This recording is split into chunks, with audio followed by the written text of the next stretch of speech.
My husband humiliated me at his family dinner, saying I'd never be successful. They all laughed as I clutched my business proposal in tears. 5 years later, I bought the company that rejected my ideas, and now his entire family works for me, but the real story is how they ended up begging for the very changes they once mocked. It was a brisk October morning when my assistant rushed into my office, her face flushed with excitement. "Ms. Williams, you need to see this immediately," she said, placing the morning's financial paper on my desk. I felt my heart skip a beat as I read the headline. Morrison Industries faces unprecedented crisis. Share prices plummet 60% overnight. Before we jump back in, tell us where you're tuning in from, and if this story touches you, make sure you're subscribed, because tomorrow I've saved something extra special for you. The name of my former brother-in-law, Aaron Morrison, dominated the article, alongside quotes about their company's devastating collapse. Analysts were calling it one of the most dramatic corporate downfalls in recent history.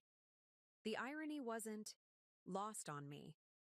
This was the same family that had humiliated me at their dinner table 5 years ago, led by my ex-husband Gary, who had taken such pleasure in declaring my innovative business ideas worthless. I felt a complex mixture of emotions wash over me as I sat in my corner office, 40 stories above the bustling city streets. The Morrison family had once been my family too, until that fateful dinner when everything changed.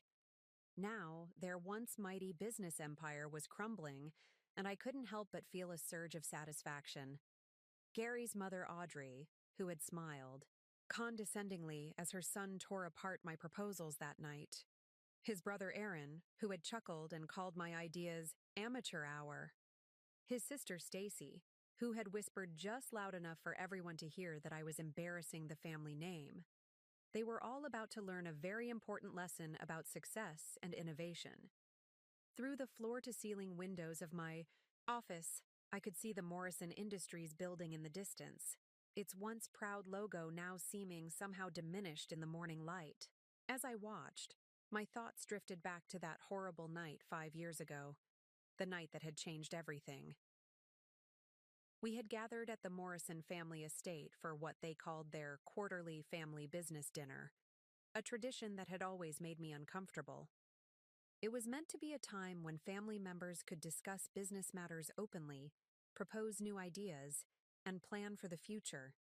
In reality, it was just another opportunity for them to reinforce their hierarchy and remind everyone of their supposed superiority. I had spent months preparing for that dinner, researching market trends, analyzing company weaknesses, and developing innovative solutions that could help modernize their outdated business practices. My proposal had focused on digital transformation, employee empowerment, and sustainable business practices, things that I knew, even then, would be crucial for any company wanting to survive in the changing business landscape.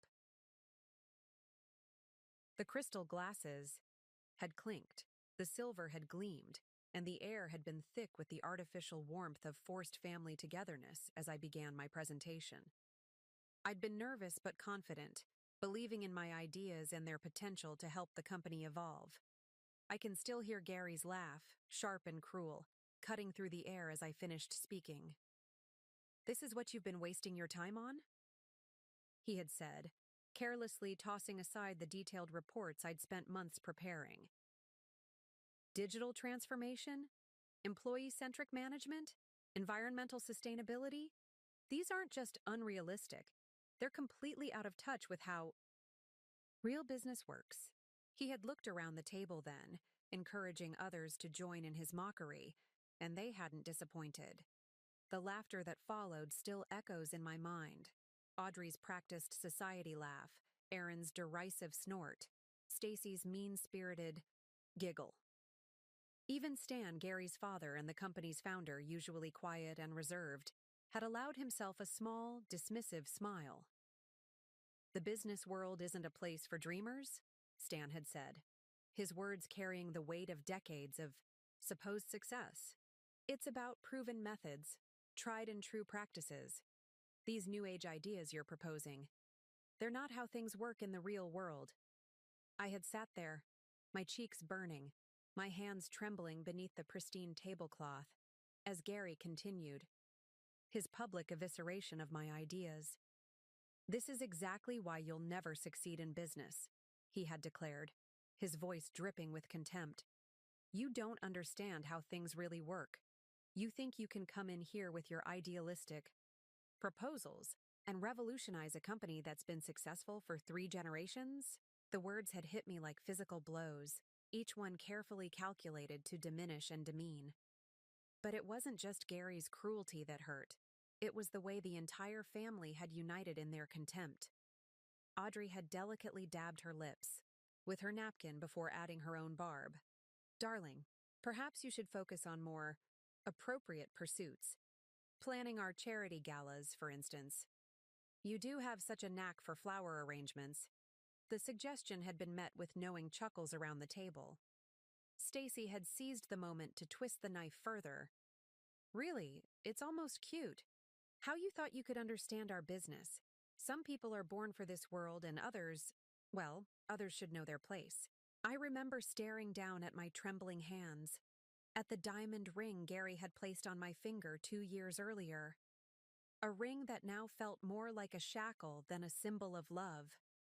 The detailed market research I'd compiled, the innovative solutions I'd developed, the careful analysis of their company's weaknesses, all of it dismissed without real consideration.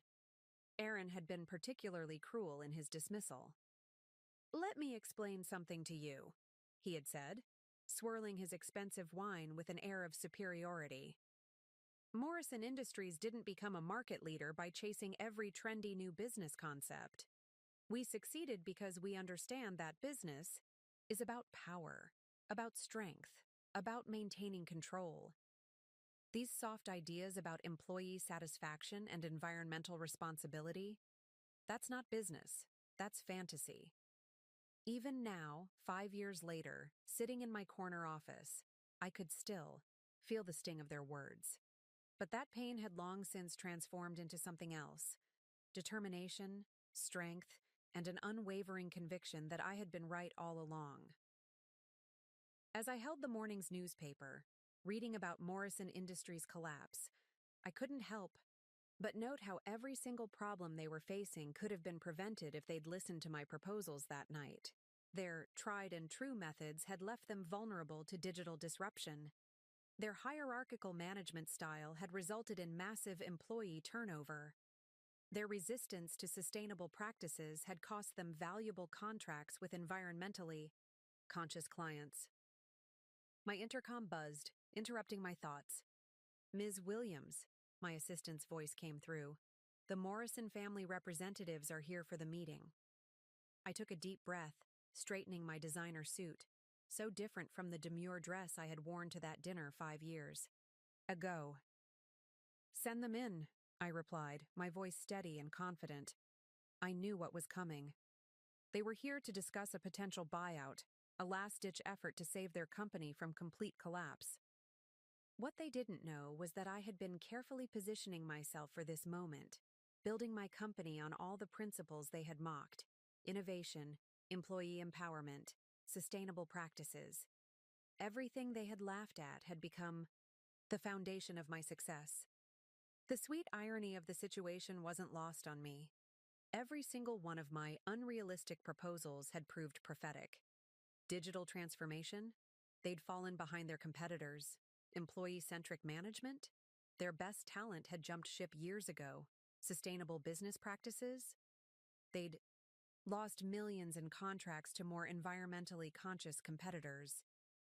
Now, here they were, about to walk into my office, not knowing that the woman they had once mocked would be the one deciding their fate. The woman they had tried to silence would now have the final word on their family's legacy. I stood up, walking to the window one last time before they entered. The morning sun cast long shadows across the city skyline, and somewhere in the distance, I could hear the faint sound of construction, the sound of old things being torn down to make way for the new. How fitting, I thought, straightening my shoulders and turning to face the door. The transformation was about to begin. The door opened, Preparing and narrating this story took us a lot of time, so if you are enjoying it, subscribe to our channel. It means a lot to us. Now back to the story. But it wasn't the entire Morrison family as I had expected. It was just Audrey who entered first, her designer, suit looking slightly dated, her usual confident stride reduced to an uncertain shuffle. Behind her came Stan, Gary's father, looking older and more tired than I remembered. The absence of Gary and the others was conspicuous. "Thank you for meeting with us," Audrey began, her voice lacking its usual authoritative tone. How different from the woman who had sat at that dinner table 5 years ago, smugly watching her son tear apart my dreams. "I assume you've seen the morning's news." "I have," I replied, remaining standing behind my desk. "Though I must admit, I'm surprised to see just the two of you. Where are Gary and Aaron? I would have thought they'd want to be here for such an important meeting." Stan cleared his throat uncomfortably. They don't know we're here," he admitted. "After what happened at the board meeting yesterday, they're not thinking clearly. We thought it would be better to explore our options quietly."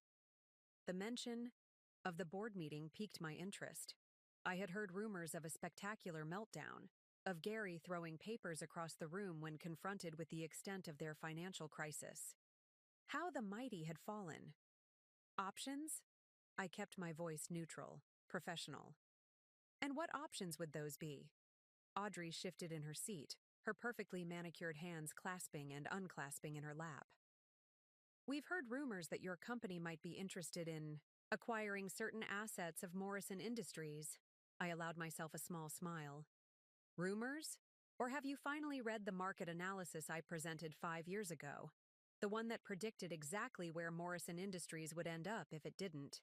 Adapt to changing business realities?" The color drained from Audrey's face.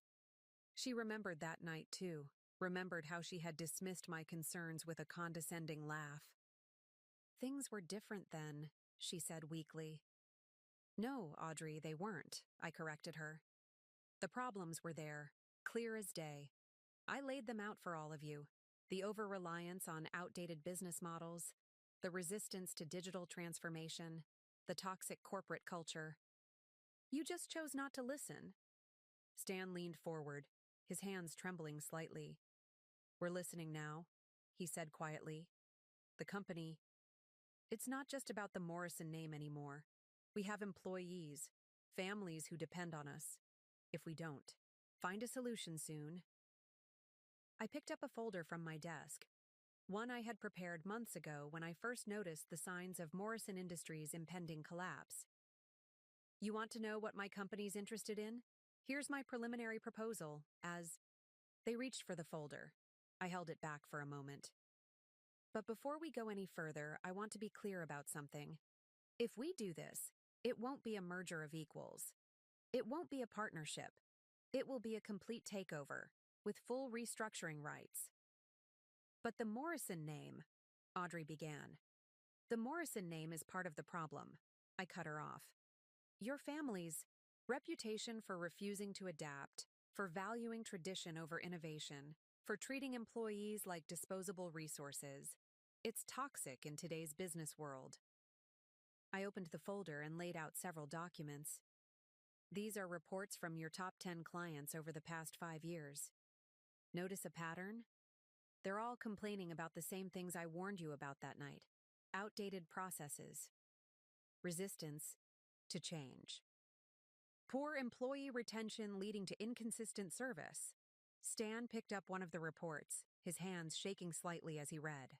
I could see the moment the reality hit him. Every criticism, every lost contract, every failed project could have been prevented if they'd just listened to me years ago. "We were wrong," he said finally, looking up at me. "About you, about the business, about everything.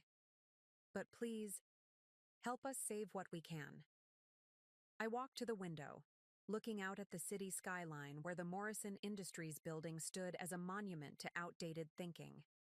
"I'm not interested in saving what was," I said finally. "I'm interested in building what could be. The question is, Are you ready to accept that everything you mocked me for was actually the solution you needed? The silence that followed was heavy with unspoken realizations. These two people, who had once been part of the chorus of laughter that drove me from their dinner table, were now sitting in my office, hoping I would save them from their own stubborn resistance to change. "What about Gary?" I asked finally. "And Aaron? Do you really think they'll accept my leadership after everything that's happened?" Audrey's laugh was bitter. "They don't have a choice anymore. The board is ready to remove them both after yesterday's incident. They just don't know it yet." I sat back down at my desk, pulling out another folder, this one containing my real plans for the Morrison Industries takeover. "Then let's discuss what happens next. But understand this. Everything changes. The management structure, the corporate culture, the business practices. Everything they fought against, everything they mocked me for suggesting, it all gets implemented."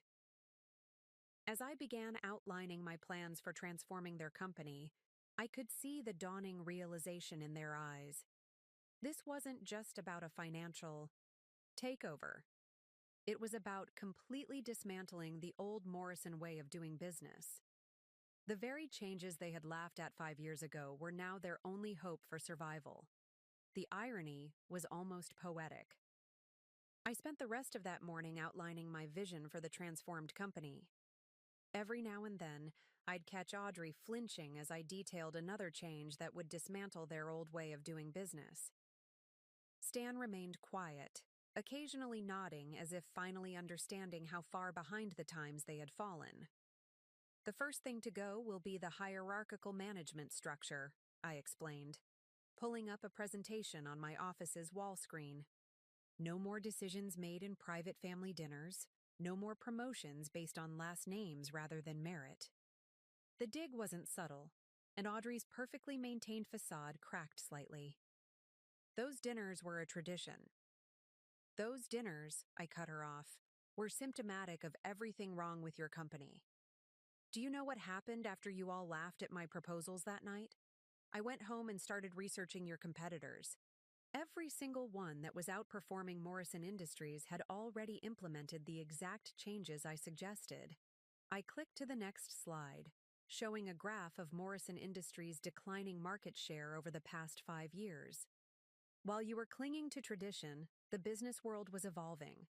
Digital transformation wasn't just a trendy buzzword, it was a necessity. Employee empowerment wasn't some soft, idealistic concept. It was the key to innovation and growth. Stan cleared his throat. "We understand that now. But surely some of our traditional practices have led you right here," I interrupted, gesturing to the financial reports spread across my desk. "To this office, asking the woman you once mocked to save your company from complete collapse." The weight of those words hung heavy in the air. 5 years ago, they had sat in their palatial dining room, laughing at my ideas. Now they sat in my office, hoping those same ideas would save them from bankruptcy. My phone buzzed, a message from my assistant. Gary had just arrived in the lobby, apparently having learned about his father and mother's meeting with me. He was demanding to come up. "It seems we're about to have company," I said, showing them the message. "Your son doesn't appear to be taking this well." Audrey's face paled. "He can't know we're here. He'll never accept—" "He doesn't have a choice," I cut in firmly. "None of you do. Not anymore." I pressed the intercom. "Send him up. It's time we had this conversation." As we waited for Gary's arrival, I pulled out another document, one I'd been saving for this moment. "Before he gets here, you should know something.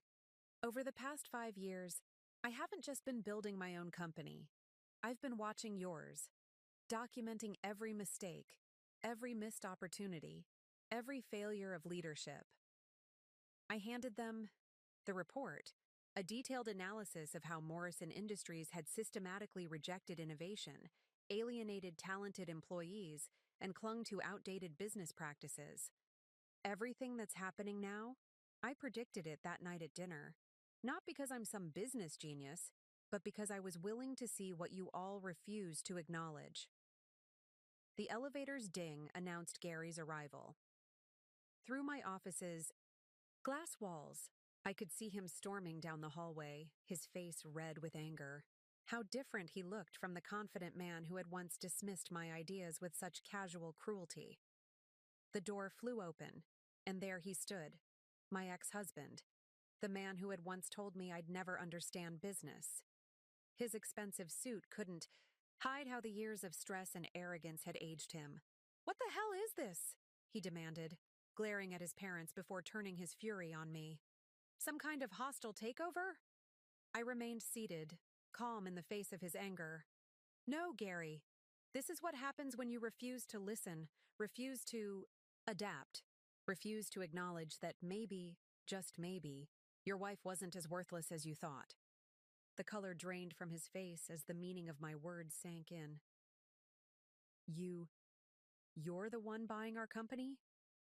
"Buying what's left of it," I corrected him. "After you and Aaron finished running it into the ground with exactly the kind of outdated thinking I warned you about 5 years ago." He turned to his parents, betrayal written across his features. "And you're helping her? Betraying your own son?" "We're trying to save what's left," Stan said quietly. "She's offering us a chance to—" "A chance?" Gary's laugh was bitter. "Don't. You see what she's doing? This is revenge. She's using our moment of weakness to implement every change you mocked me for suggesting," I finished for him. "Every innovation you dismissed. Every improvement you laughed at. And do you want to know the really ironic part? If you had listened to me that night, none of this would be happening now." I stood up, walking around my desk to face him directly. "Your company is failing not because of market conditions or bad luck, but because you were too proud to admit that someone else, your wife no less, might understand modern business better than you did." Gary stood there, his mouth opening and closing as he struggled to form a response. The man who had once dominated every room, who had wielded his opinions like weapons, was suddenly speechless. Behind him, Audrey and Stan remained silent, watching their son face the consequences of his arrogance. "Sit down, Gary," I said, gesturing to the empty chair beside his parents. "Let me show you exactly how your company ended up in this position." My voice was calm, professional, the voice of someone who had nothing left to prove. He remained standing, his pride still fighting a losing battle. "I don't need a lecture from you about—" "About what?" I cut him off. "About digital transformation? The same transformation your competitors embraced while you dismissed it as a trend? About employee retention? While you were busy maintaining your family's power structure, your best talent was leaving in droves. About sustainable business practices? The contracts you lost because you couldn't adapt to changing market demands?"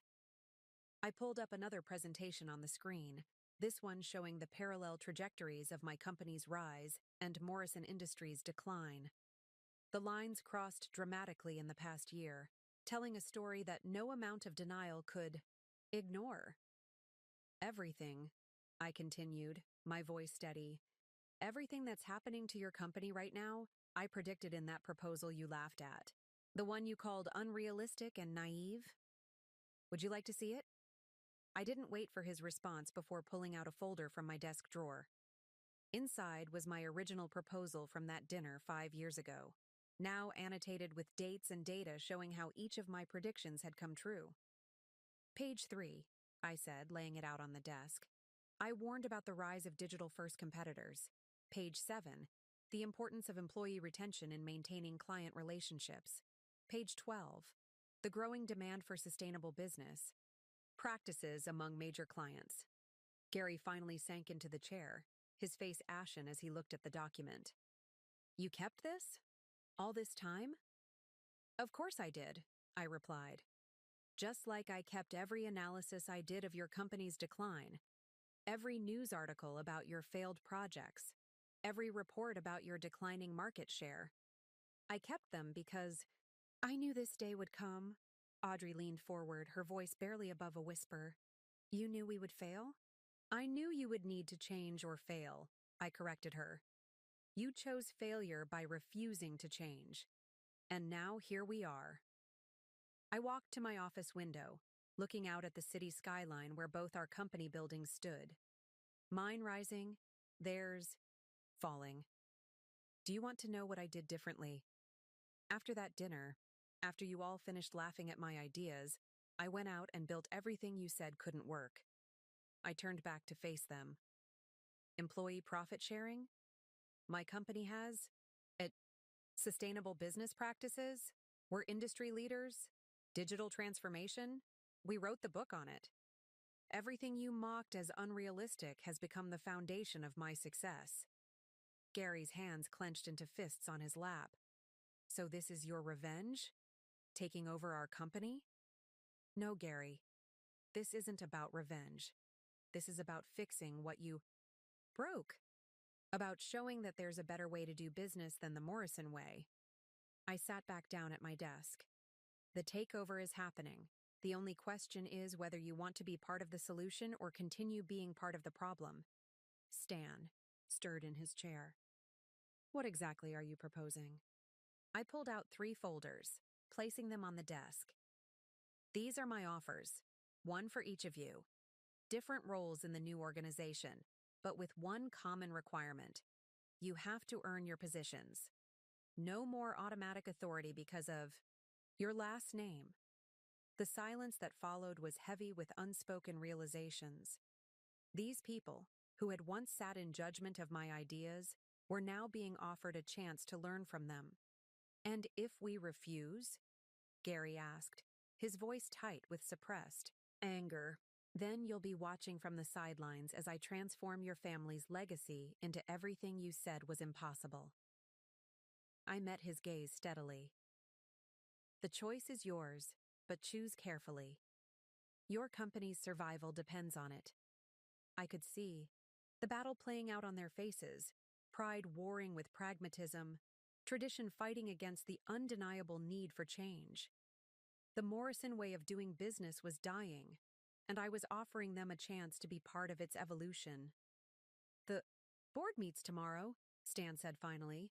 They'll want to know our plan for moving forward. Then I suggest you take these folders home and read them carefully, I replied. Because tomorrow, one way or another, everything changes.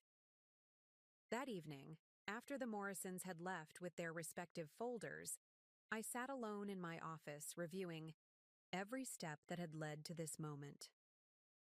The sun was setting over the city, casting long shadows across my desk, where the copy of my original proposal still lay open. Each page was a reminder of how far I'd come from that humiliating dinner. My phone buzzed. A message from Fiona, my mentor and the woman who had helped me rebuild myself after that night. Heard the Morrisons paid you a visit. How did our plan play out? I smiled, remembering how I'd met Fiona. She had been one of Morrison Industries' most talented executives before Gary and Aaron had pushed her out, threatened by her innovative ideas and growing influence. Like me, she had been another casualty of the Morrison way of doing business.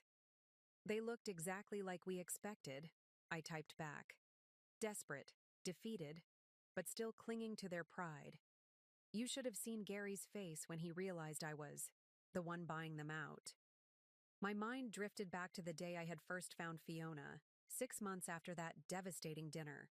She had been working as a consultant, helping other companies implement the very changes the Morrisons had rejected. In her, I found not just a mentor, but a partner in transformation. Remember what you told me that first day? I messaged her. About turning wounds into wisdom? And look at you now, she replied. You didn't just heal, you built something revolutionary. How does it feel? I stood up and walked to the window, looking out at the city lights beginning to twinkle in the dusk. The Morrison Industries building was still lit up, probably filled with anxious employees wondering about their future. They had no idea that the changes coming would actually benefit them. Profit sharing, career development, real opportunities for advancement based on merit rather than connections. It feels. I paused, searching for the right words. It feels like more than revenge. Like we're actually going to build something meaningful from their mistakes. My computer pinged with an incoming email, the first responses from the Morrison family. Audrey and Stan had signed their acceptance letters, agreeing to take on reduced roles in the new organization. They would need to prove themselves, just like everyone else. But at least they were willing to try. Gary's response was different. A lengthy email full of accusations and threats, ending with his resignation. "I won't work for my ex-wife," he had written. "Some things are more important than business." I forwarded his email to Fiona. Her response came quickly. "He still doesn't get it, does he? This was never about him. It was about building something better than what they destroyed." She was right. In the 5 years since that dinner, I had focused on creating rather than destroying. While the Morrisons were clinging to their outdated methods, I had been innovating, experimenting, proving that success could be achieved through collaboration rather than competition. My assistant's voice came through the intercom. "Ms. Williams, the transition team is ready for your call. They've finished their preliminary assessment of Morrison Industries." "Thank you," I replied. "Put them through." "To the conference room. I'll be there in a minute." Before heading to the meeting, I took one last look at my original proposal. The pages were slightly yellowed now, the ink a bit faded, but the ideas were as relevant as ever. Employee empowerment, sustainable practices, digital innovation, everything the Morrisons had mocked was about to become their company's salvation. I gathered my materials and walked to the conference room, my heels clicking on the marble floors. Through the glass walls, I could see my team waiting, bright, dedicated, professionals who had been chosen for their talents, not their connections. Many of them were former Morrison Industries employees who had jumped ship when they realized their potential would never be recognized there. As I entered the room, I caught my reflection in the glass, confident, composed, successful. So different from the woman who had fled that dinner in tears. The Morrisons had tried to define my worth by their standards, never realizing that their standards were what needed to change. "Good evening, everyone," I said, taking my place at the head of the table. "Let's talk about how we're going to transform Morrison Industries into something that should have existed all along." The transition team meeting lasted well into the night. As we dissected every aspect of Morrison Industries, something became increasingly clear. The company's problems ran deeper than even I had anticipated. It wasn't just their outdated business practices or resistance to change, it was an entire culture built on fear and suppression of innovation. "Look at these employee surveys," Sarah, my head of HR, pointed out. She had been one of the first people I'd hired after starting my company, specifically because she understood the importance of nurturing talent. "The pattern is striking. Any time someone proposed changes or innovations, they were either ignored or actively discouraged." I nodded, remembering my own experience. They didn't just discourage innovation, they punished it. "Show me the turnover rates for the past 5 years. The numbers were staggering. Morrison Industries had lost over 60% of their top talent in the past 3 years alone. Many had come to work for my company, bringing with them not just their skills but their frustrated dreams of what their old workplace could have been. "There's something else you should see," Tom, my financial analyst, interjected. He pulled up a series of graphs on the screen. "These are the investment patterns under Gary and Aaron's leadership. Notice anything strange?" I leaned forward, studying the data.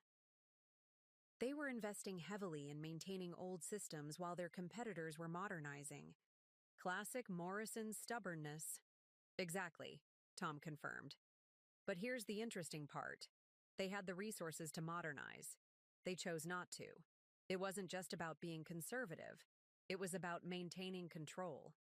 As we delved deeper into the company's operations, a clear picture emerged of how the Morrison family had systematically destroyed their own legacy. Every decision had been filtered through the lens of maintaining family control, even when it meant sacrificing growth and innovation. My phone buzzed. Another message from Fiona. Interesting development. Just heard from an old contact at Morrison Industries. Stacy's been calling emergency meetings with middle management, trying to build support against the takeover. I couldn't help but smile. Typical Morrison response, trying to maintain control even as everything crumbled around them. Let her try, I typed back. The board votes tomorrow and we both know how that's going to go. Turning back to my team, I saw the same determination in their eyes that I'd felt 5 years ago. These were people who understood my vision, who had helped me build something different from the ground up. Tomorrow, I announced, we begin the real work. The board will vote to approve the takeover, and then we start transforming Morrison Industries into everything it could have been. The meeting wrapped up around midnight. As my team filed out, each clutching their assignments for the coming weeks, I stayed behind in the conference room. The city lights twinkled beyond the windows, and somewhere out there, the Morrison family was grappling with the end of their era. My thoughts were interrupted by a soft knock at the door. It was Lisa, one of my most valuable employees, and a former Morrison Industries junior executive who had been shut down when she proposed similar changes to the ones in my original proposal. "Ms. Williams?" she said hesitantly.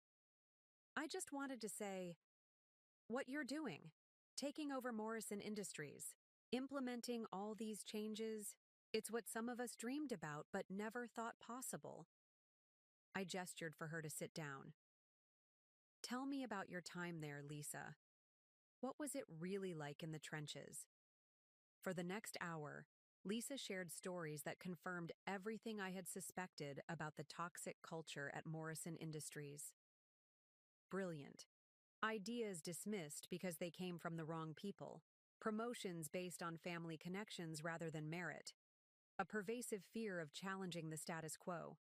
The worst part, she said, her voice thick with emotion, was watching good people give up.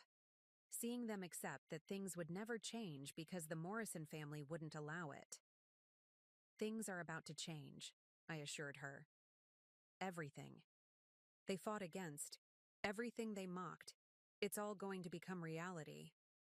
After Lisa left, I remained in the conference room, looking out at the city. Tomorrow would bring the board vote, but the real challenge would come after, transforming not just a company's practices, but its entire culture. My phone buzzed one. Final time for the night. A message from Stan. "The board is prepared to vote in favor of the takeover.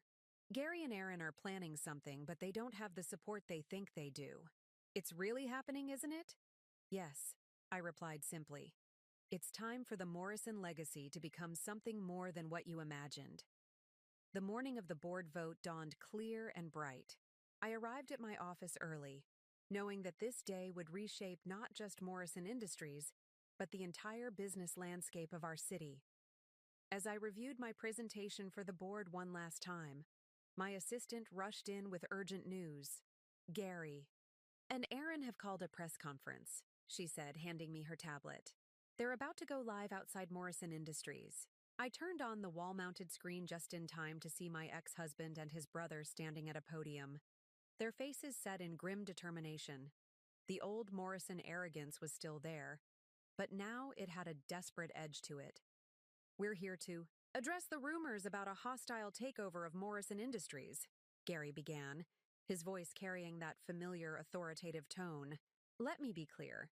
This is nothing more than a vindictive attempt by my ex-wife to destroy a family legacy that spans 3 generations." I couldn't help but smile at the irony. Even now, facing the complete collapse of everything he had inherited, Gary still couldn't admit the real reason for his company's failure. "What my brother means," Aaron stepped in, "is that Morrison Industries is not for sale. We have strategies in place to address our current challenges. This attempted takeover is purely personal, driven by—" His voice trailed off as someone in the press corps interrupted. "But isn't it true that your company's market value has dropped by 60% under your leadership?" and that your ex-sister-in-law's company has implemented all the changes she proposed 5 years ago with remarkable success. The question came from a journalist I recognized, someone who had been following both companies' trajectories over the years. The look on Gary's face was priceless as more reporters began asking similar questions. Is it true that your board is meeting today to vote on the takeover? Can you address the mass exodus of talent from your company over the past 3 years? Why did Morrison Industries resist digital transformation while your competitors were modernizing? My phone buzzed, messages flooding in from board members who were watching the press conference. The general sentiment was clear. Gary and Aaron's desperate attempt to maintain control was backfiring spectacularly. Ms. Williams, my assistant, called from the doorway. Stacy Morrison is here. She's asking to speak with you before the board meeting. This was unexpected. Last I'd heard, Stacy had been trying to rally support against the takeover. I nodded. Send her in. Stacy entered my office looking nothing like the polished, confident woman who had once mocked my business ideas at that family dinner. Her designer outfit seemed somehow ill-fitting now, as if she had shrunk inside it. I watched what you did with your company, she said without preamble. Everything you proposed that night, the changes we laughed at, you proved they could work. You proved we were wrong. I gestured for her to sit down. This isn't about proving anyone wrong anymore, Stacy. It's about fixing what's broken. That's why I'm here, she replied, pulling out a folder. These are documents Gary doesn't know I have. Evidence of exactly how he and Aaron systematically ignored warnings about the company's declining position. Reports from department heads about losing key clients. Everything that proves they chose their pride over the company's survival. I studied her carefully. Why are you showing me this? Because I finally understand what you tried to tell us that night, she said, her voice trembling slightly.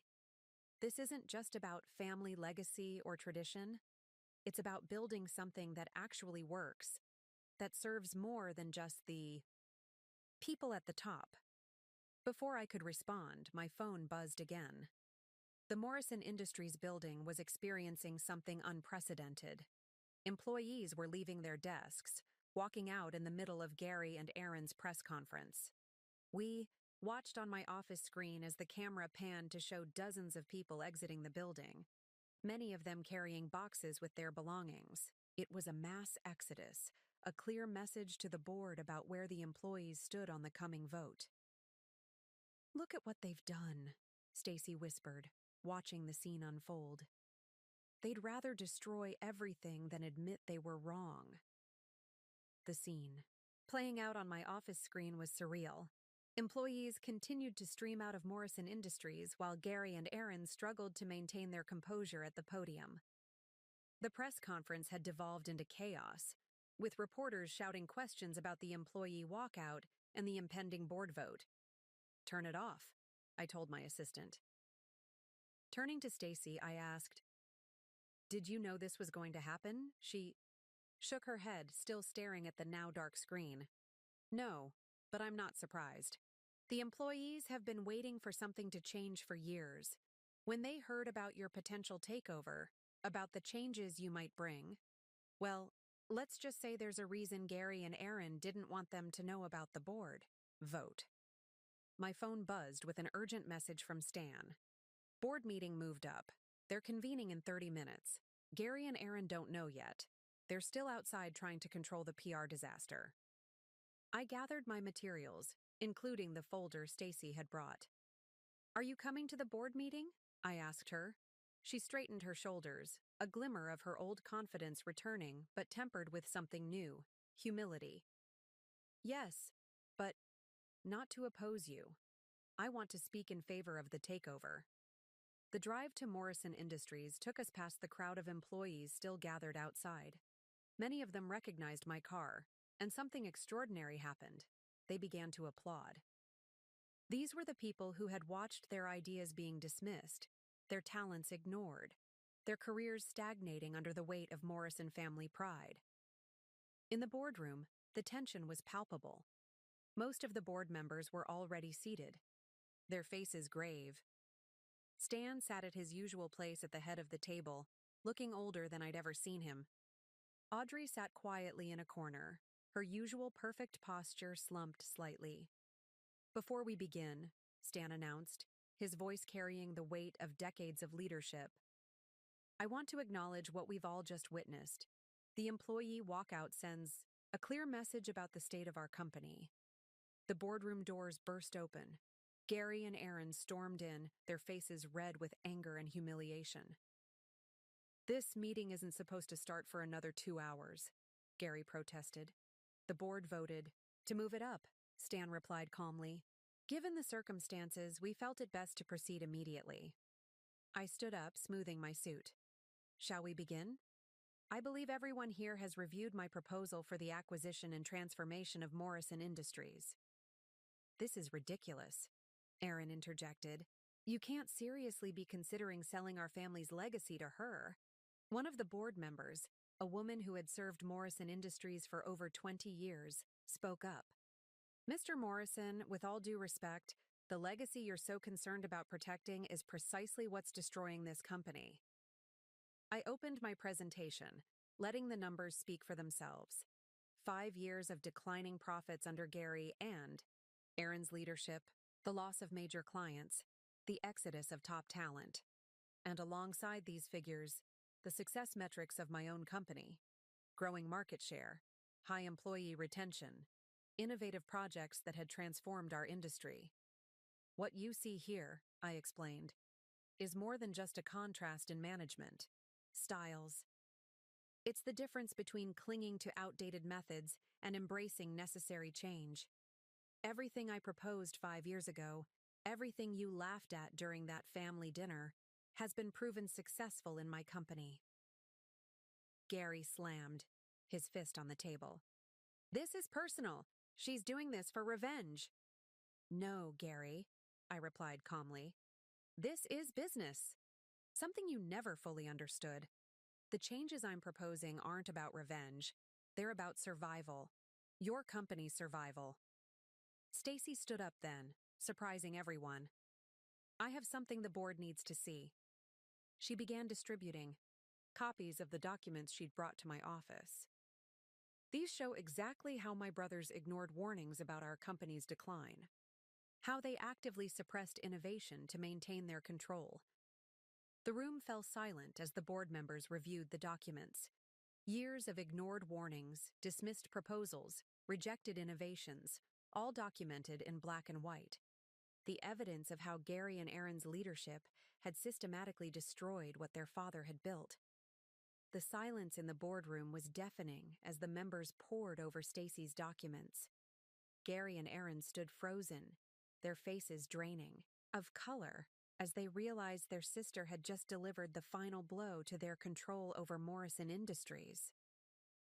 "Stacy," Gary's voice was dangerously quiet, "how could you do this to your own family?" She met his gaze steadily. "I'm doing this for our family, Gary. For every employee who's part of the Morrison Industries family. The real question is, how could you and Aaron do this to them? To everything Dad built?" Stan cleared his throat, drawing everyone's attention. "I've sat quietly for too long, watching my sons destroy what took me a lifetime to build. I thought protecting the Morrison way of doing business meant preserving our traditions. I was wrong." He turned to face me, his expression heavy with regret. 5 years ago, at that dinner, we didn't just dismiss good business ideas. We showed exactly why our company needed to change. Our arrogance, our refusal to listen, our belief that the Morrison name alone guaranteed success. Those were the real problems. One of the board members, an elderly gentleman who had served alongside Stan for decades, spoke up. "I move that we proceed with the vote on the proposed takeover." "Second," called another voice, and suddenly the room was shifting, papers rustling, as board members prepared to cast their votes. "Wait!" Aaron's voice cracked with desperation. "You can't just erase 3 generations of Morrison leadership?" I stood up, commanding the room's attention. "No one's erasing anything, Aaron. The Morrison legacy will be preserved. not through outdated methods and rigid hierarchy, but through innovation and adaptation. The very things you fought against will become your company's salvation. The vote, when it came, was decisive. 13 in favor, 2 against. Gary and Aaron's vote standing alone against the tide of change. As the reality of their defeat sank in, I watched the last vestiges of their arrogance crumble. "The board has spoken," Stan announced, his voice carrying the weight of finality. "Morrison Industries will proceed with the acquisition agreement, under Ms. Williams' leadership." Gary turned to face me, and for the first time, I saw something in his eyes I'd never seen before. Fear. Not just fear of losing control, but fear of facing a world where his name alone didn't guarantee success. "What happens now?" he asked, his voice barely above a whisper. "Now," I replied, "we begin the transformation. Every change you mocked, every innovation you dismissed, every improvement you rejected, they all get implemented. The question is, are you willing to be part of that transformation, or will you continue fighting against the inevitable?" Audrey, who had remained silent throughout the proceedings, finally spoke up. "Perhaps it's time we learned from the woman we once dismissed. Perhaps it's time we all learned a new way of doing business." I opened my laptop, pulling up the detailed transformation plan I'd prepared. First order of business, we establish a new corporate structure. No more decisions made in family dinners. No more promotions based on last names. Every position, from entry level to executive, will be earned through merit and innovation. The board members leaned forward, many of them nodding in approval. These were people who had watched helplessly as the Morrison brothers rejected progress in favor of tradition. Now they were seeing a path forward, a way to preserve what was valuable while embracing necessary change. Second, I continued, we implement the digital transformation strategy that was proposed 5 years ago. Every department will be modernized, every process updated. We'll invest in our employees, in their ideas, in their growth. As I outlined the changes to come, I could see the impact rippling through the room. Some faces showed relief, others, excitement, and a few, particularly Gary and Aaron, showed the painful recognition of opportunities squandered. Stacy raised her hand, her voice steady despite the emotion visible on her face. "I'd like to be part of this transformation. Not as a Morrison, but as someone who needs to earn her place in the new organization." The next few weeks passed in a whirlwind of activity. The official announcement of the takeover sent shockwaves through the business community. Headlines ranged from Morrison Empire Falls to Ex-Wife's Innovation Vision to Corporate Culture Revolution, how one woman's rejected ideas became industry standard. I had moved my office temporarily to the Morrison Industries building to oversee the transformation personally. It was strange sitting in what had once been Gary's office, now stripped of its heavy traditional furniture and transformed into a modern, open workspace. The wall that had once displayed generations of Morrison family portraits now held a digital screen showing real-time company metrics and employee innovation projects. "Ms. Williams," my assistant called through the intercom, "the first round of employee interviews is complete. You might want to see this." The reports she brought in told a story of systemic suppression of talent. Dozens of employees had come forward with innovations they'd tried to propose over the years, ideas that had been dismissed or buried under the Morrison leadership. "Look at this one," I said, pulling out a particularly interesting proposal. Sarah Chen from accounting proposed a digital transformation plan 2 years ago that's almost identical to what we're implementing now. The only difference is she was ignored, while I had the resources to prove it could work. My phone buzzed. A message from Fiona. "Just finished my first week assessing the middle management. You won't believe what these people have been sitting on. Years of innovative ideas, just waiting for someone to listen." I smiled, remembering my own experience of being dismissed. "Schedule a meeting with all department heads. I told my assistant. It's time to unlock all that suppressed potential. A knock at my door interrupted my thoughts. It was Stan, looking more relaxed than I'd seen him in years. The burden of maintaining the Morrison way seemed to have lifted from his shoulders. I've been visiting different departments, he said, settling into a chair. Watching how you're changing things, it's not what I expected. What did you expect? I asked, curious about his perspective. I thought you'd destroy everything we built. Instead, you're building something better on the foundation. You're doing what I should have done years ago. Before I could respond, another knock came. This time it was Stacy, clutching a folder and looking nervous, a far cry from her former confident demeanor. I've finished the analysis you asked for, she said, placing the folder on my desk. In the weeks since the takeover, she had thrown herself into learning the business properly, starting from the ground up just like any other employee. And? I prompted. You were right. About everything. The outdated systems alone were costing us millions annually. The hierarchical structure was stifling innovation. The resistance to change was killing us slowly. She paused, then added quietly, I don't know how we didn't see it. You saw what you wanted to see, I replied. The Morrison way was comfortable, familiar. Change is hard, especially when you believe your way is the only way. My computer pinged with an incoming video call. The quarterly results from my original company. I connected it to the large screen, and soon the room was filled with positive metrics. Growing market share, successful project launches, high employee satisfaction scores. This, I said, gesturing to the screen, is what we're going to build, here. Not by erasing the Morrison legacy, but by evolving it into something better. Stan studied the numbers carefully. Gary and Aaron should see this, he said finally. They're still struggling with everything that's happened. They'll see it when they're ready, I replied. Change comes harder to some than others. Just then, my assistant rushed in again. Ms. Williams, you need to see this.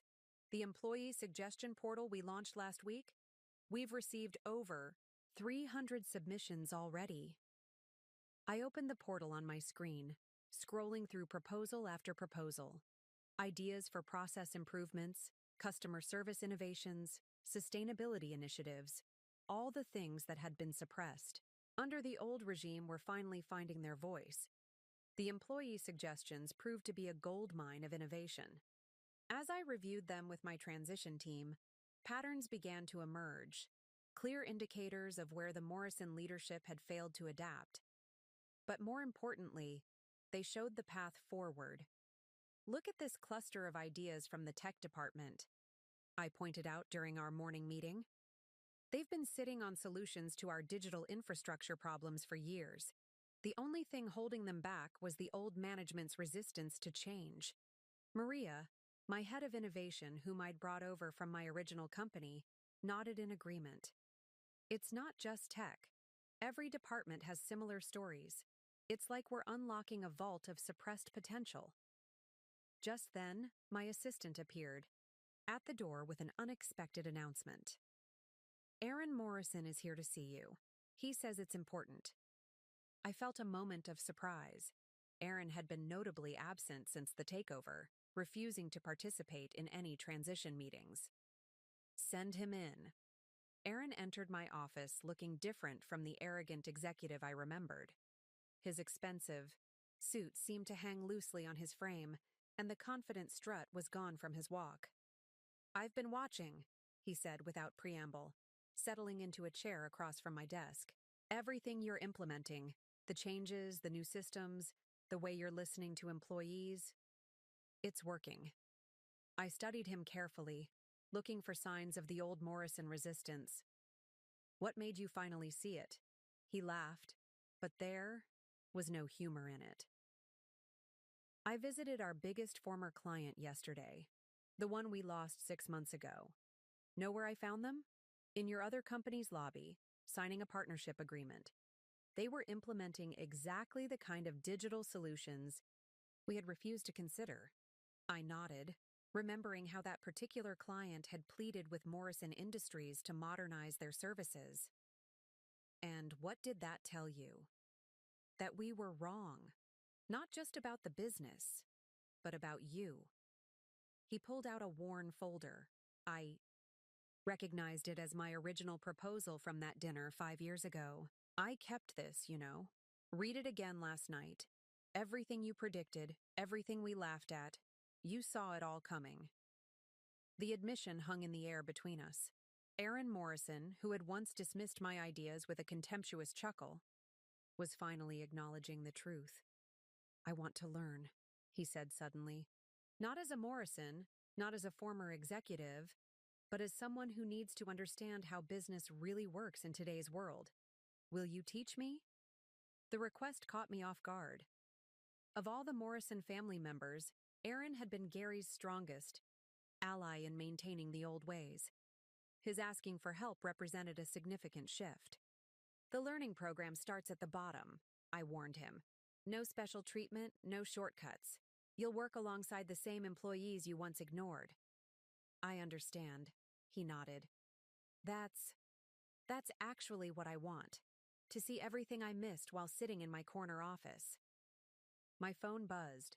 Another message from Fiona. Employee satisfaction scores just came in. Up 40% since the takeover. People are finally feeling heard. I showed Aaron the message, watching his reaction. This is what happens when you value people's ideas more than family tradition, I explained. When you build a culture of innovation rather than intimidation. He stared at the numbers, and I could see the final pieces clicking into place in his mind. The Morrison way of doing business, the hierarchy, the resistance to change, the dismissal of new ideas, had been slowly killing the company from within. There's an orientation session for new department heads next week, I said finally. But you won't be attending as a head. You'll be there as a trainee. Are you ready for that? Aaron straightened in his chair, and for the first time, I saw something new in his expression. Humility mixed with determination. Yes, it's time I learned what you tried to teach us 5 years ago. The news of Aaron's decision to join the training program spread quickly through both companies. His first day as a trainee sent a powerful message throughout the organization. No one was too important to learn, to grow, to change. I watched from my office window as he arrived that morning, no longer in his expensive suit, but dressed in business casual like any other employee. He joined a group of new trainees in the lobby, most of whom had once reported to him, and the awkwardness was palpable even from 40 stories up. Ms. Williams, my assistant called through the intercom. Gary's here. He's demanding to see his brother. I hadn't seen Gary since the board vote. He'd been conspicuously absent from all transition meetings, sending his lawyers to handle necessary communications. Send him up, I replied, curious about what had finally brought him to my door. Gary burst into my office moments later, his face flushed with anger. What kind of game are you playing? He demanded. Turning my own brother into some entry-level trainee? Aaron made that choice himself, I replied calmly, gesturing to the chair across from my desk. He saw what you still refuse to see, that the old way of doing things is over. The old way built this company. Gary's voice rose, the familiar Morrison arrogance surfacing. 3 generations of success, and you're dismantling it all because of some personal vendetta. I pulled up the company's latest performance metrics on my screen, turning it so he could see. Look at these numbers, Gary. Really look at them. Employee satisfaction up 40%. Innovation submissions increased by 300%. Client retention stabilizing. For the first time in 3 years. Numbers can be manipulated, he scoffed, but I caught the flicker of uncertainty in his eyes. Then how about this? I opened my desk drawer and pulled out a stack of letters. These are from your former employees, people who left because their ideas were ignored, their potential stifled. They're asking to come back now that things are changing. Gary picked up one of the letters, his hands trembling slightly as he read. I recognized the name at the bottom, Thomas Chen, one of their most brilliant software developers who had quit after Gary dismissed his digital transformation proposal. You remember Thomas, don't you? I asked. He tried to tell you 3 years ago that the company needed to modernize its systems. You told him to stick to coding and leave strategy to the Morrisons. He works for my other company now, leading our most successful digital innovation team. The weight of missed opportunities seemed to settle on Gary's shoulders. And Aaron? He's really starting over? As a trainee? He's learning what you could learn too, if you were willing to put aside your pride, I said softly. This isn't about erasing the Morrison legacy, Gary. It's about evolving it into something better. My phone buzzed. A message from Aaron, sent from his orientation session. I get it now. Everything we refused to see. Everything we could have been. Thank you for this chance. I showed Gary the message, watching as various emotions played across his face. Anger, confusion, and finally, perhaps a glimmer of understanding. You were right, he said finally, his voice barely above a whisper. That night at dinner, when you presented your ideas, you saw where business was heading. We were too proud, too stuck in our ways to listen. It's not too late to listen now, I replied. The training program has room for one more. Gary stood up abruptly, straightening his jacket. I need time to think, he said, turning toward the door. But he paused before leaving, looking back at me. The company, it's in better hands now than it was with us, isn't it? It's in the hands of people who understand that success comes from embracing change, not fighting it, I answered. People who know that good ideas can come from anywhere, not just the top floor. Later that evening, after most employees had gone home, I found myself walking through the transformed Morrison Industries offices. The changes weren't just cosmetic. You could feel it in the energy of the place, in the way spaces had been redesigned to encourage collaboration rather than enforce hierarchy. The old executive floor, once a fortress of closed doors and private, offices had been converted into an open innovation hub, where portraits of Morrison patriarchs once hung. Digital screens now displayed ongoing projects and employee achievements. The massive mahogany conference table where I'd once presented my naive ideas had been replaced with modular furniture. That could be rearranged for different types of meetings. My phone buzzed. A message from Stacy. You need to see this. Employee break room now. Curious, I took the elevator down to the main floor. As I approached the break room, I heard something unexpected. Laughter. Not the forced, polite kind that used to echo through Morrison family dinners, but genuine, uninhibited joy. I found Stacy standing in the doorway, watching a scene that would have been unthinkable a few weeks ago. Aaron, still in his trainee clothes, was sitting with a group of employees, listening intently as a young software developer explained her ideas for improving their customer service platform. Remember when we used to call these complaint sessions? Stacy whispered to me. When employees gathering together was seen as a threat to management? I nodded, remembering how the old Morrison leadership had discouraged any unofficial meetings, viewing them as potential breeding grounds for dissent. Look at him, Stacy continued, gesturing toward Aaron. He's actually taking notes. Aaron Morrison, taking notes from a junior employee. Dad would have had a heart attack. Just then, my assistant appeared with urgent news. The quarterly projections are in, she said, handing me her tablet. And there's something else. Gary sent an email to all employees. I quickly scanned the projections first. They were even better than expected. The company's transformation was already showing results, with key metrics improving across all departments. But it was Gary's email that really caught my attention. To all Morrison Industries employees, it began.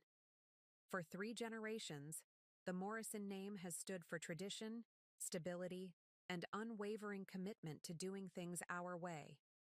Today, I am writing to acknowledge that our way was wrong. The email continued. detailing how pride and fear of change had blinded the Morrison leadership to evolving business realities. It was surprisingly honest, surprisingly humble, everything the old Gary wasn't. Most importantly, the email concluded, "I want to apologize to every employee whose ideas we dismissed, whose potential we stifled, whose innovation we feared. You deserved better leadership. Now, under Ms. Williams's guidance, you finally have it." "He actually sent this to everyone?" Stacy asked, reading over my shoulder. "Gary Morrison, admitting he was wrong?" Before I could respond, Aaron joined us, having noticed our presence. "I just saw the email," he said. "I talked to him last night after my first day of training. He's different. We all are." I studied Aaron's face, seeing the truth of his words. The arrogant executive who had once sneered at employee suggestions was gone, replaced by someone who understood the value of learning from others. "There's something else you should see," my assistant said, pulling up another report. "Remember those innovation submissions we've been collecting? The development team did an analysis. Over 60% of them are ideas that were previously rejected under Morrison leadership. Ideas that could have prevented the company's decline if they'd been implemented when first proposed." The revelation about the rejected innovations hit hard. Looking through them, I could trace the exact points where Morrison Industries had chosen pride over progress, tradition over transformation. Each rejected idea represented not just a missed opportunity, but a moment when employee potential had been stifled. "Look at this one," I said to Stacy and Aaron, pulling up a particularly striking example. 3 years ago, Lisa Chen from marketing proposed a complete digital customer engagement strategy, the same strategy that my company used to capture Morrison's biggest clients. Aaron's face paled as he recognized the proposal. "I remember this. Gary and we didn't just reject it, we mocked it in the executive meeting, said it was typical millennial thinking that would cheapen the Morrison brand. And now," I prompted, pulling up current market data. "Now digital engagement is everything," he admitted, running a hand through his hair. "Every client we lost cited our outdated communication methods as a major reason for leaving." My phone buzzed with an unexpected notification. Gary had just signed up for the training program. The timestamp showed he'd done it right after sending his company-wide email. Stacy gasped when I showed them. "Both Morrison brothers starting over as trainees? The business papers will have a field day with this." "This isn't about headlines," I replied. "It's about learning what you should have known all along, that good leadership means listening to every voice, not just the ones with the right last name." Just then, Fiona appeared in the doorway. "Sorry to interrupt, but you all need to see this." She led us to the main floor where something remarkable was happening. Employees were gathering around the innovation hub, pinning papers to the newly installed idea boards. But these weren't new proposals. They were old ones, previously rejected under Morrison leadership. Each one came with a sticky note showing when it was originally proposed and how it could have benefited the company. "They're calling it the Wall of Missed Opportunities," Fiona explained. "It started spontaneously after Gary's email went out. I walked along the wall, reading proposal after proposal. Digital transformation strategies, employee engagement initiatives, sustainability, programs. Everything I had once proposed at that fateful dinner echoed in dozens of employee voices that had also been silenced. "This is overwhelming," Aaron murmured, reading alongside me. "All these ideas, all this potential, just waiting to be recognized." "Not anymore," I said firmly. "From now on, every idea gets fair consideration. Every voice gets heard. That's how we'll rebuild Morrison Industries." My assistant appeared with more news. "The first employee town hall is ready to start. Everyone's gathered in the main conference room. This would be my first address to the entire company since the takeover." As we headed to the conference room, I could feel the weight of the moment. This wasn't just about announcing changes, it was about healing wounds, restoring trust, and building something new from the ashes of the old Morrison way. The conference room was packed, with employees spilling into the hallway. The energy was different from any Morrison Industries meeting I'd ever attended. There was anticipation rather than fear, hope rather than resignation. As I took my place at the podium, I saw Aaron and Stacy slip quietly into the back row, no longer assuming their place at the front as Morrison family members. Gary was there too, I realized with surprise, standing unobtrusively among the employees he had once ruled over. Looking out at their faces, the developers whose innovations had been dismissed, the managers whose insights had been ignored, the support staff whose potential had been overlooked, I knew exactly what needed to be said. 5 years ago, I began, my voice steady and clear. I sat at a Morrison family dinner and presented ideas for transforming this company. Ideas about digital innovation, employee empowerment, and sustainable business practices. Those ideas were met with laughter and dismissal. Today, I stand before you not to say, "I told you so," but to say, "Let's build something better together." The room was completely silent, hundreds of eyes fixed on me. Among them, I could see the veterans who had weathered years of Morrison management, alongside newer employees who had never known anything but frustration with the old system. Every person in this room has ideas worth hearing, I continued. Every one of you has insights that could help shape the future of this company. The days of top-down management and closed-door decisions are over. From now on, innovation can come from anywhere, and good ideas will be recognized regardless of their source. I gestured to the screens behind me, which displayed the new company structure. A flatter, more collaborative organization that emphasized merit over hierarchy. You've already seen some changes. The Innovation Hub, the Suggestion Portal, the Open Door Policy. But these are just the beginning. Today, I want to announce several new initiatives that will reshape how we work together. I outlined the plans. We'd been developing a company-wide profit-sharing program, a career development track that allowed for both vertical and horizontal growth, and a dedicated innovation fund that any employee could apply to for project development.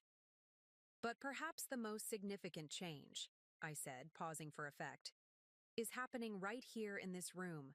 Look around you. Do you see the reserved executive seating, the special treatment for family members, the artificial barriers between departments?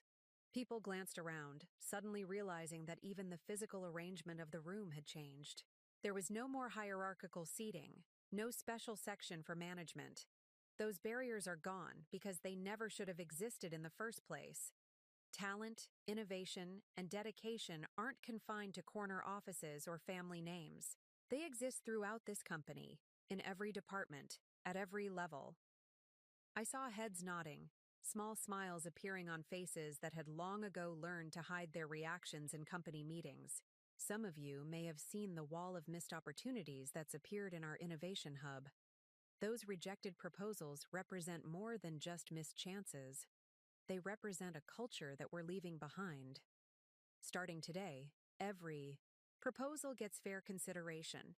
Every voice gets heard. Every contribution gets recognized.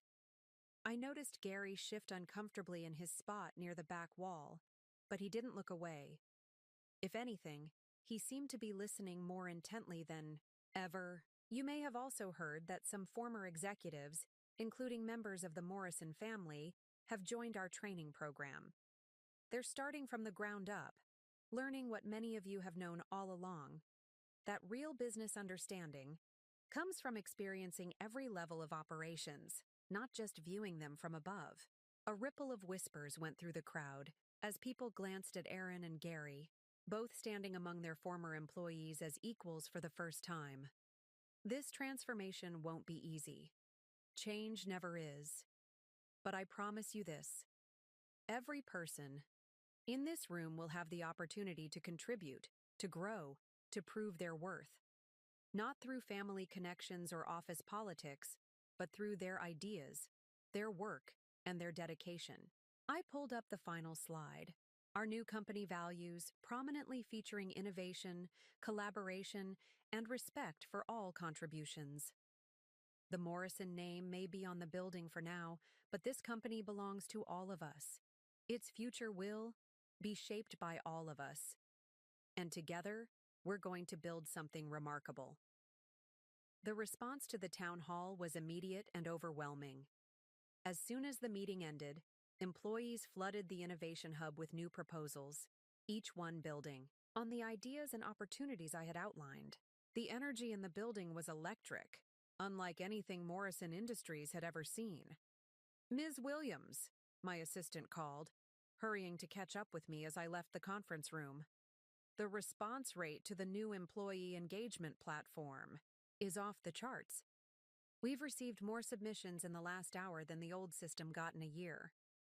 I smiled, remembering how the previous management had complained about employee apathy when their suggestion box remained empty.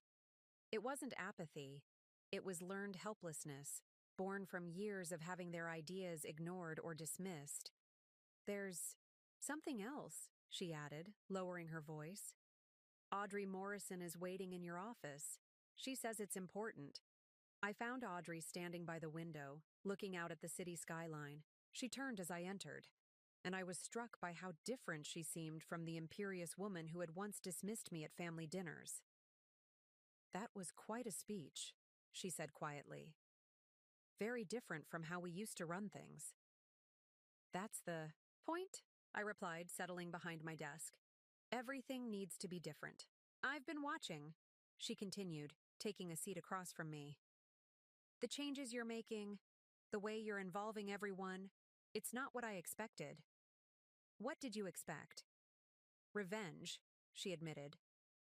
"I thought you'd destroy everything the Morrison name stood for. Instead, you're building something better than we ever managed to create." Before I could respond, my phone buzzed with an urgent message.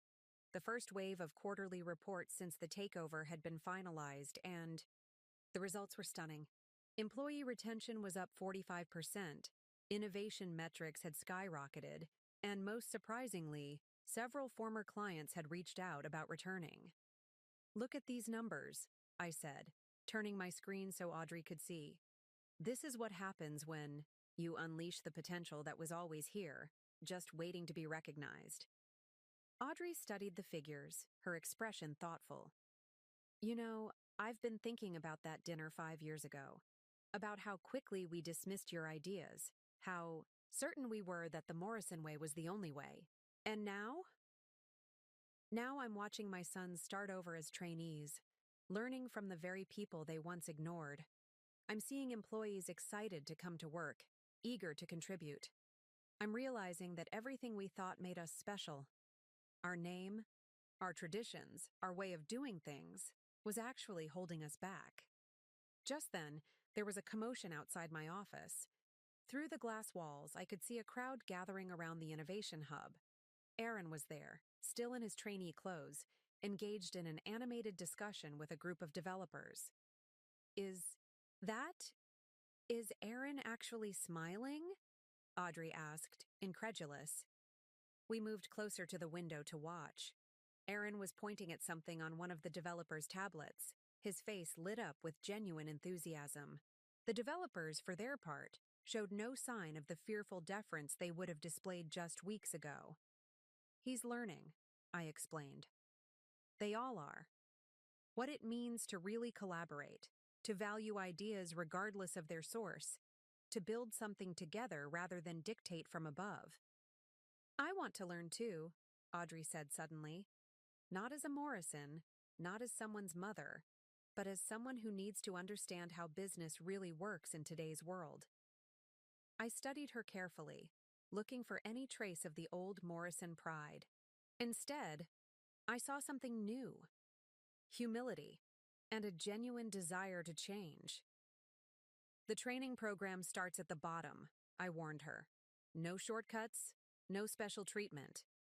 "Good," she replied firmly. "It's time I earned my place rather than assumed.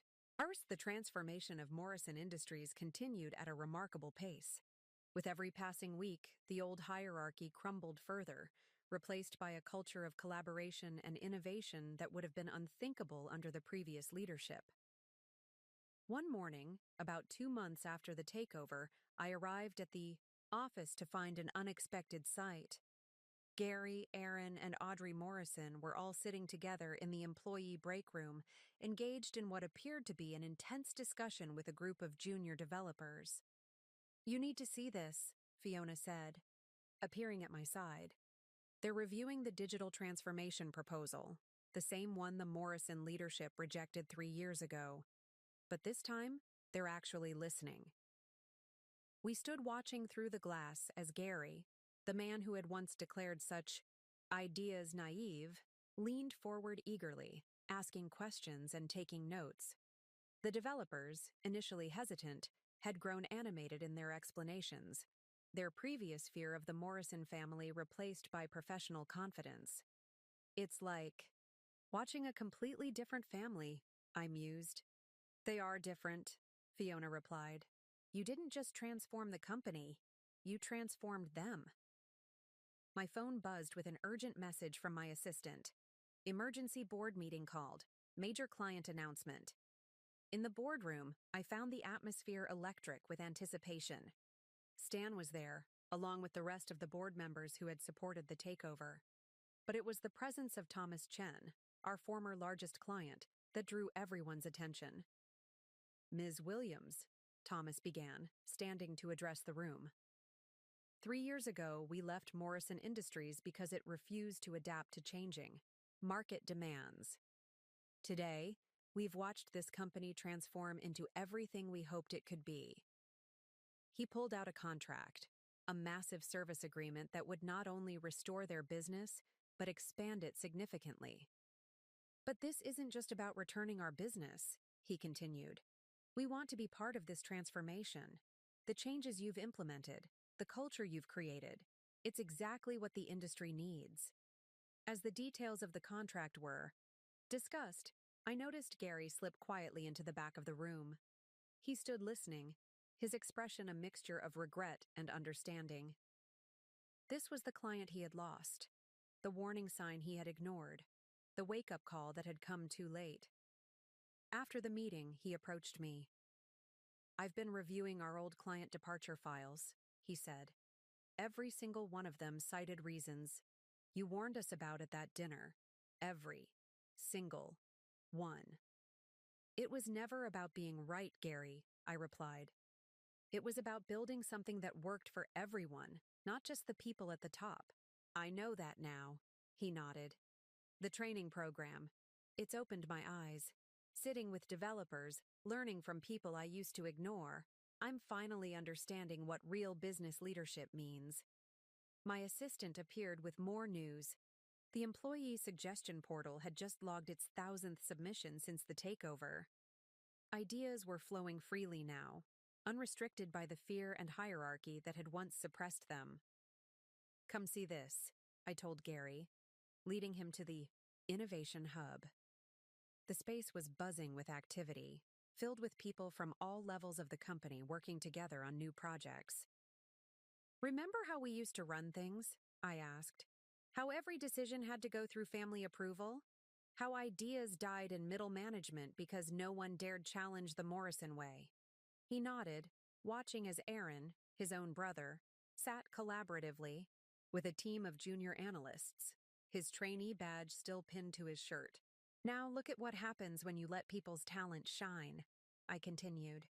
"When you value ideas over titles, innovation over tradition." Later that day, I called a special meeting of the transition team. The success of Thomas Chen's return had sparked an important realization.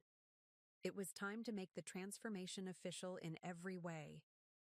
"We need to discuss rebranding," I announced to the assembled group, which now included both longtime employees and former Morrison executives. "The Morrison name on the building is a reminder of the old way of doing things. It's time for a change." The room fell silent. Even after everything that had happened, This felt like a final, decisive break with the past. Stan, who had been quietly supportive of most changes, shifted uncomfortably in his seat. I know this isn't an easy conversation, I continued, but our company identity needs to reflect who we are now, not who we were. To everyone's surprise, it was Gary who spoke up first. She's right, he said, his voice carrying a conviction I'd never heard before. The Morrison name, it represents everything we needed to leave behind. Pride over progress, tradition over innovation, family connection over genuine merit. But 3 generations of business history, Stan began. 3 generations of doing things the wrong way, Aaron interrupted, standing to address the room. Look at what we've accomplished in just 2 months since the takeover. Employee satisfaction at record highs, innovation flowing freely, former clients returning. None of that happened under the Morrison banner. My phone buzzed. Another set of metrics had just come in. I projected them onto the screen. Employee retention up another 15%, project completion rates improved by 40%, client satisfaction scores at their highest level in company history. These numbers tell a story, I explained, not about the fall of a family business, but about the rise of something better. Something built on collaboration, innovation, and shared success. Audrey, who had been quietly observing, finally spoke. What would you call it? She asked. The new company? I smiled, pulling up a presentation I'd been preparing. I was thinking we could let the employees decide.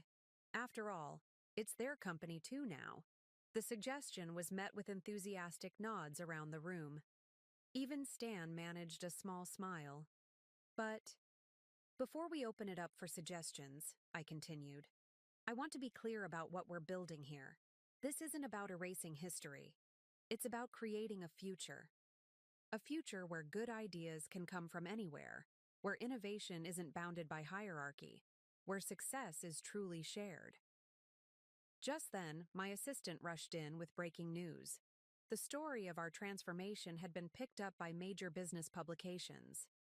Headlines flashed across my screen. Corporate Culture Revolution, How One Woman's Rejected Ideas Transformed an Industry Giant, and The End of Dynasty, A New Model for Business Leadership. They're calling it a case study in modern business. Transformation, my assistant explained, handing me the latest reports. Business schools are already asking to document our change process. Gary picked up one of the articles, reading aloud. The Morrison Industries transformation represents more than just a company's evolution. It's a blueprint for how traditional businesses can adapt and thrive in the modern era. They're missing the point, I said, drawing everyone's attention. This isn't just about modernizing business practices. It's about recognizing that good ideas can come from anywhere, that innovation thrives when barriers fall, that true leadership means listening. More than commanding, the room fell silent as the weight of these words sank in. We weren't just changing a company's name or updating its practices. We were fundamentally reimagining what a business could be. The company rebranding announcement created a buzz of excitement throughout the organization. We had set up a digital platform where employees could submit and vote on new names, and the response was overwhelming. But what truly caught my attention weren't the name suggestions themselves, but the thoughtful explanations behind them. You need to see this, my assistant said one morning, pulling up the submission portal. People aren't just suggesting names. They're sharing stories about what the company's transformation has meant to them. I scrolled through the entries, each one more moving than the last. A junior developer wrote about finally feeling heard after years of silence. A veteran manager described the joy of being able to mentor younger employees without fear of threatening the hierarchy.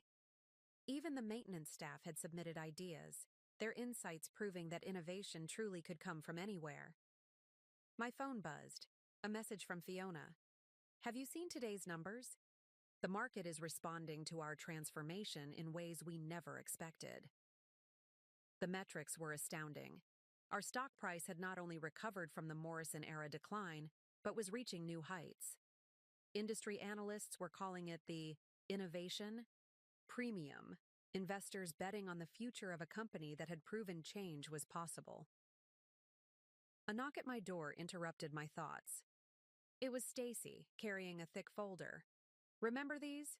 she asked, laying out a series of documents on my desk. I recognized them immediately. Copies of my original proposal from that fateful dinner 5 years ago. "I had the team do an analysis," she continued.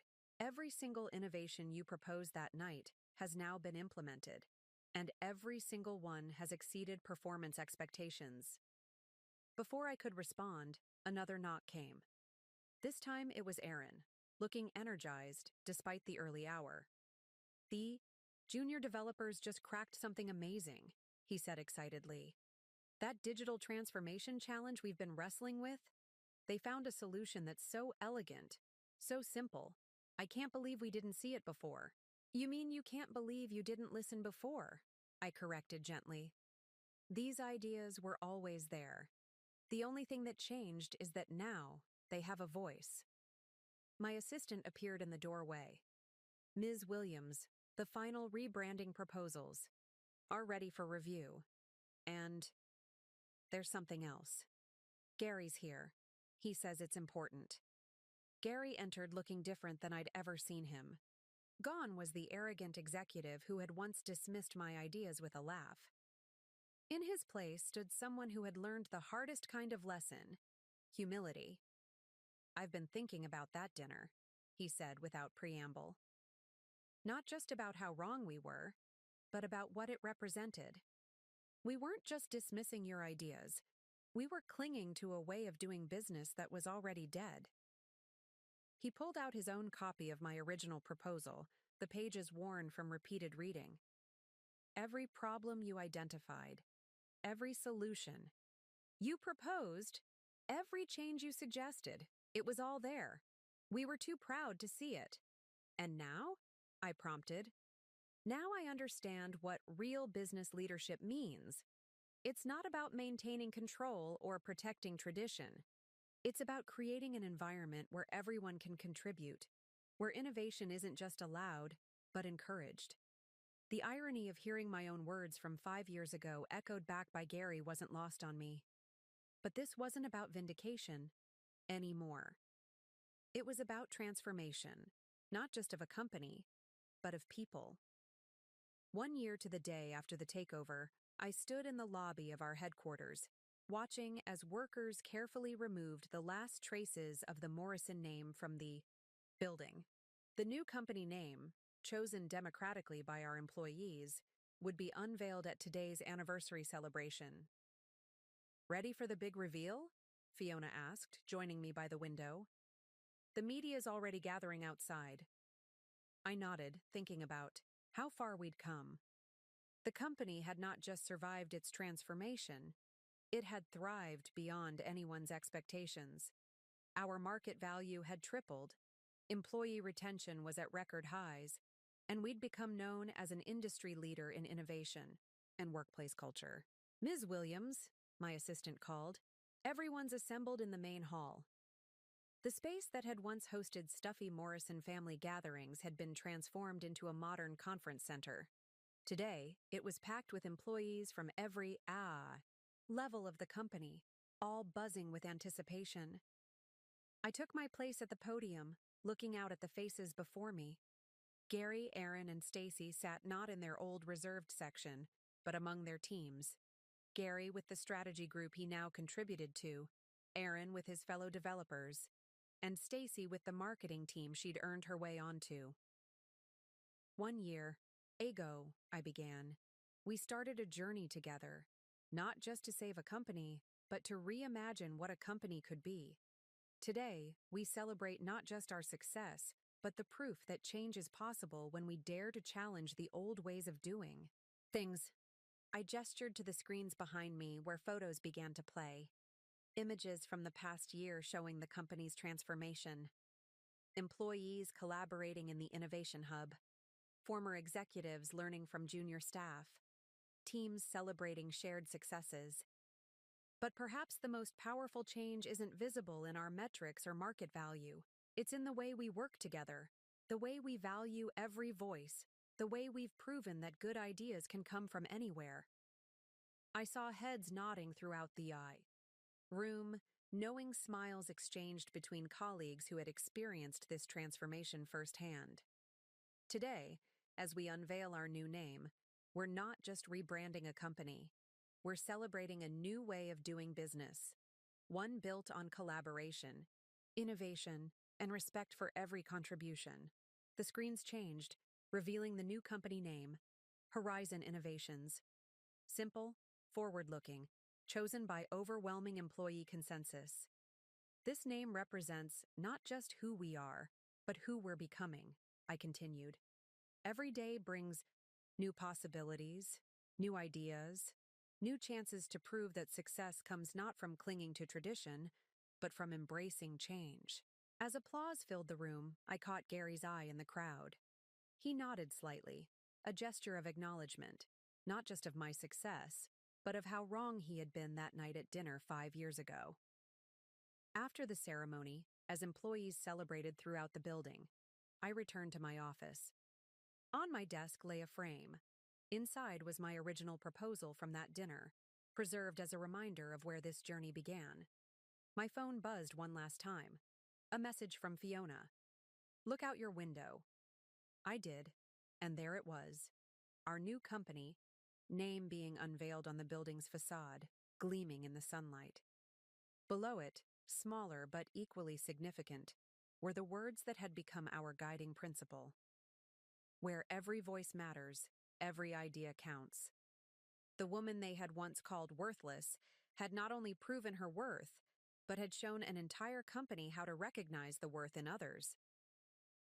That dinner 5 years ago hadn't just changed my life, it had sparked a transformation that would influence business culture for generations to come. And that was worth more than any revenge could ever be. Up next, you've got 2 more standout stories right on your screen. If this one hit the mark, you won't want to pass these up. Just click and check them out. And don't forget to subscribe and turn on the notification bell so you don't miss any upload from us.